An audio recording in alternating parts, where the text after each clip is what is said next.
बात बहुत पहले की है। मेरे घर के सभी लोग गांव गए हुए थे।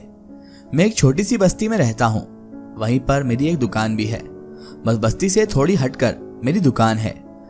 बस्ती ऐसी है कि मानो अगर किसी का घर वहां पर है तो उसी जगह उसकी दुकान भी है। सरकारी जमीन पर लोगों ने बस्ती बसा रखी है। किसी का भी वहां पर अपना जमीन नहीं है। मेरी एक छोटी सी दुकान और एक घर भी है इसी बस्ती में। वैसे हम सभी किसी दूसरे राज्य में रहने वाले हैं, पर अभी यहाँ आकर बस चुके हैं। बहुत दिनों से यहाँ रह रहे हैं। हमारी बस्ती में सभी को मिलजुल कर रहने की आदत है और सभी लोग मिलजुल कर एक साथ ही रहते हैं। किसी को किसी से कोई शिकायत नहीं है। बस कमाना है और अपना परिवार चलाना है।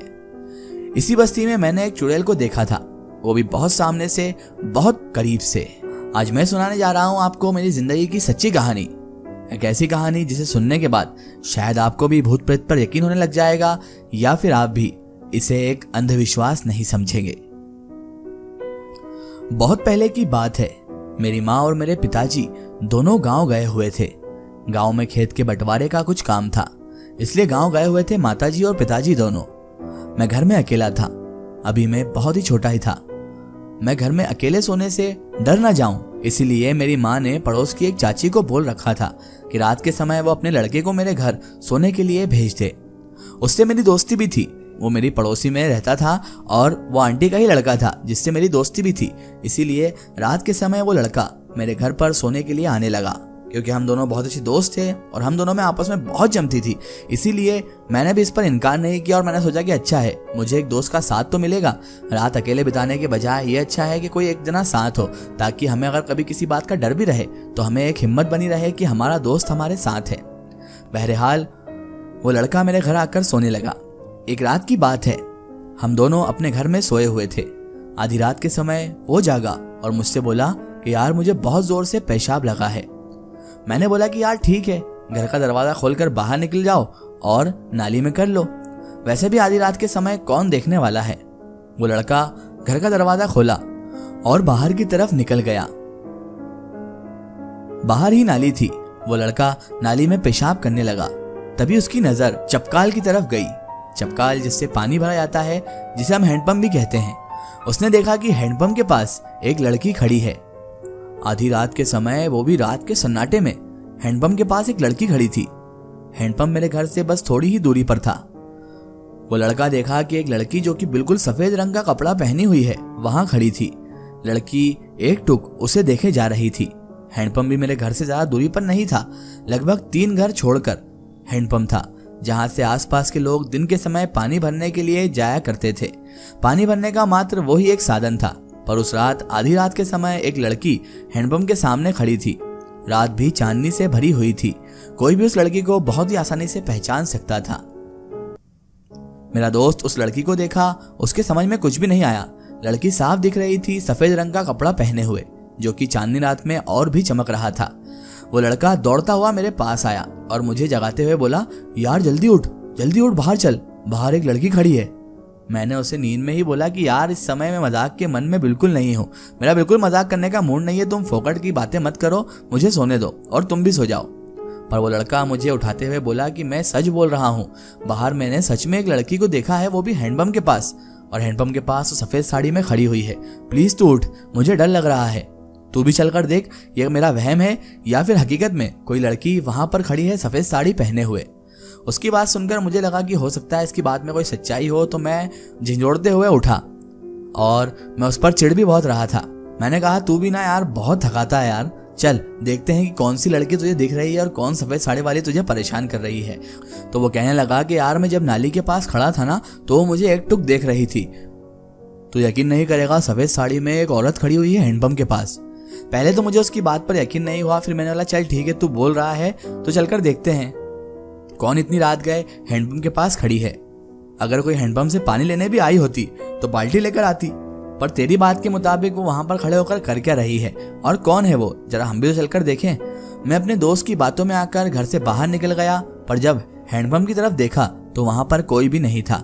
मैंने उससे कहा कि क्या यार आधी रात के समय मजाक करते हो, देखो कौन है सामने, तुम्हें कौन सी औरत दिख रही है और हैंडपंप के पास तो यहाँ पर कोई मौजूद ही नहीं है और ना ही हैंडपंप चलने की आवाज आ रही थी, ना कुछ हो रहा था, ना पानी वहां पर गिरा हुआ है। तुम पागल हो चुके हो यार, तुम मजाक मत करा करो, मेरी नींद फोकट में तुमने खराब की, फोकट मेरी नींद तुड़वा दी। पर उसने फिर मुझे विश्वास दिलाया कि वो झूठ नहीं बोल रहा है। मैंने उससे बोला कि अगर यहाँ पर लड़की रहती तो जरूर दिख जाती यार, पर कोई है ही नहीं, तुम झूठ बोल रहे हो। हम दोनों हैंडपंप के पास तक गए और हैंडपंप हिलाकर भी देखा। फिर मैंने उससे बोला कि अब चलो चलकर सोया जाए, पर जैसे ही पीछे मुड़कर देखे तो हम दोनों के दोनों दंग रह गए। पैरों के नीचे से जमीन ही खिसक गई। जिस लड़की की बात मेरा दोस्त मुझसे कर रहा था, वो सफेद कपड़ा पहने हुए लड़की के बारे में मेरे दोस्त मुझे बता रहा था, वो लड़की ठीक मेरे घर के बगल वाले घर के पास खड़ी थी। अब तो मेरी भी फटकर गले में आ गई और मैं भी हक्का बक्का रह गया। वो लड़की चुपचाप खड़ी होकर सिर्फ हमारी ही तरफ देखे जा रही थी। मैं उस लड़की को देखते ही पहचान गया, ये तो वही लड़की थी जो कुछ साल पहले बीमारी के कारण मर गई थी, और ये जब जिंदा थी तो भी किसी से बात नहीं करती थी, घर से तो बहुत ही कम निकलती थी। मैंने उसे बहुत बार देखा था पर उसे भूल ही चुका था मैं, क्योंकि बात भी बहुत पुरानी हो चुकी थी, उसको मरे हुए बहुत साल बीत चुके थे। पर उस रात मैंने उसे अचानक से देख लिया। वो लड़की एक चुड़ैल बन चुकी थी। किसी को पता भी नहीं था कि अब तक उसकी आत्मा भटक रही है। वो तो मेरे दोस्त ने उसे देखा और वो मेरे को बाहर लेकर आया। जब उसे देखते ही मैं भी डर गया, क्योंकि वो हमारे बहुत ही सामने खड़ी थी। अब किया जाए तो क्या किया जाए, कुछ समझ ही नहीं आ रहा था। ना तो वो लड़की अपनी जगह से हिल रही थी और ना ही कुछ बोल रही थी, वो तो सिर्फ हमारी ही तरफ देखे जा रही थी। अब मैं क्या करता, हमें कुछ समझ में नहीं आ रहा था। मेरा दोस्त भी उस लड़की को पहचान चुका था। वो इतना करीब थी कि उसे पहचान पाना बहुत आसान था। हम दोनों एक दूसरे का हाथ पकड़े और ठीक उसके सामने से पार हो गए, पर उसने ना तो हमें रोका और ना ही टोका। चुपचाप हमें अपने घर के अंदर जाने दिया। हम अपने घर के अंदर आए और दरवाजे को अच्छी तरह से बंद कर लिया। हम दोनों बहुत ही शांत थे। हमें डर था कि कहीं वो चुड़ैल हमारे घर के अंदर ना आ जाए। दोनों एक दूसरे को देख रहे थे, पर हमें हिम्मत नहीं थी इतनी भी कि हम आपस में बात कर सकें।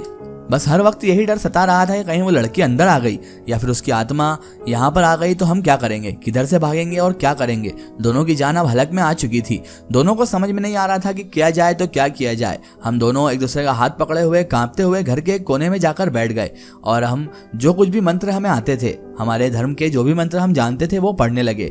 जैसा जैसा हमें पढ़ते जा रहा था, मेरा दोस्त भी उसे दोहराते जा रहा था। हमें उस वक्त इतनी मती मारी गई थी कि हमें यह भी नहीं सूझ रहा था कि हम पड़ोस वाले घर में चले जाएं। लेकिन बात यह भी थी कि अगर बाहर निकलते और उस चुड़ैल से सामना होता तो शायद हम दोनों में से कोई जिंदा भी ना बचता। हमने भगवान का नाम लेकर जैसे तैसे वो रात गुजारी और इसी तरह हमारी पूरी रात बीती डर के आगोश में। जब सुबह हुई तब जाकर हमें विश्वास हुआ कि अब वो लड़की जा चुकी होगी जो चुड़ैल बन चुकी है। हमें तो अब भी खुद पर विश्वास कर पाना मुश्किल था कि जो लड़की कई साल पहले मर चुकी थी, उस लड़की को अचानक आधी रात के समय हमने देखा है। बहरहाल हमने इस बात का जिक्र किसी से भी नहीं किया, क्योंकि हमें बहुत डर लग रहा था कि कहीं ऐसा ना हो कि वो चुड़ैल हमारा पीछा पकड़ ले इसी गलती की वजह से। इसीलिए हमने किसी से भी उस बात का जिक्र नहीं किया। आज इस चुड़ैल वाली घटना को कई साल गुजर चुके हैं, लेकिन आज भी मैं आधी रात को बाहर नहीं निकलता, सिर्फ और सिर्फ उस चुड़ैल के ही डर से।